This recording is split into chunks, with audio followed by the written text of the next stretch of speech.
Partia e Lirisë në ditën e shenjtë për të gjithë shqiptarët, këtë 28 nëntor, ka kryer omazhe në varin e ushtarit të panjohur në nderim të figurës të Ismail Qemalit, burrit që shpalli pavarësinë. Sekretari i përgjithshëm i Partisë së Lirisë, Tedi Blushi, deputete e Kuvendit të Shqipërisë, Erisa Xhixho, por edhe përfaqësues të kësaj partie, si dhe antar të kryesisë të Partisë së Lirisë në Vlorë, vendosën kurora me lule dhe nderuan burrin që shpalli pavarësinë kombëtare, Ismail Qemalin.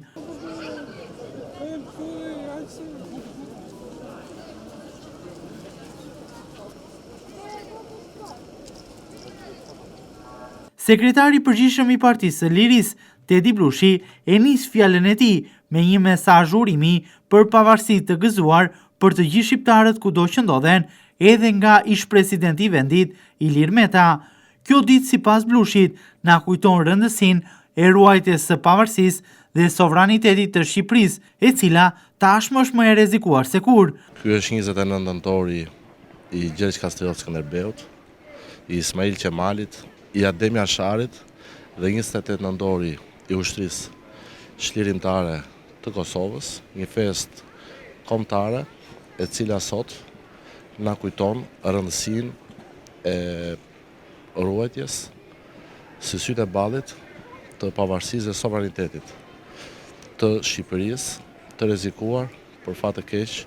më shumë se kur. Sipas Blushit, kjo festë kombëtare e gjen Shqipërinë më pak të lirë, me të burgosur politik në burgje, një vend që vit pas viti thellon regresi në raport me lirinë dhe të drejtat e njeriut. Blushi thot se sot vendi është më i varfër, ku pavarësia festohet në ujë. Kjo qeveri, sipas Tedi Blushit, e ka parë Vlorën si një vatër të babëzisë dhe korrupsionit, simbol të vjedhjeve qeveritare. Mos harrojmë që kjo festë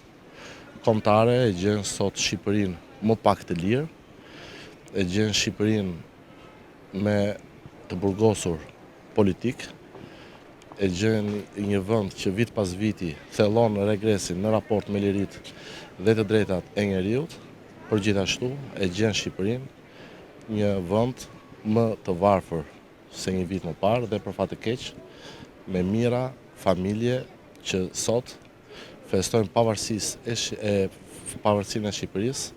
në ujë dhe mjafton vetëm rruga drejt Vlorës për të kuptuar se sa e padrejtë është fakti që sot shqiptarët të braktisur nga shteti festojnë ditën kombëtare pa shtëpi, me prona të shkatruara dhe në një qytet i cili nga kryeqyteti i Lirisë dhe i festës së lishme për çdo shqiptar siç është Vlora, është kthyer sot në qarku simbol të babëzisë të një qeverie e cila e ka përdorur Vlorën jo si simbol të flamurit kombëtar, jo si simbol të pavarësisë, po si simbol të babëzisë dhe të korrupsionit, ndaj është koha që në veprën e ndritur dhe të paruar të etërve të pavarësisë, të atit të themelimit të pavarësisë së Shqipërisë, Ismail Qemali, të bëjmë gjithçka për të ruajtur sovranitetin dhe integritetin territorial të Republikës së Shqipërisë dhe të bëjmë gjithçka për t'i rikthyer liritë dhe të drejtat themelore të njeriut çdo shqiptari, i cili sot është më i rrezikuar se kur.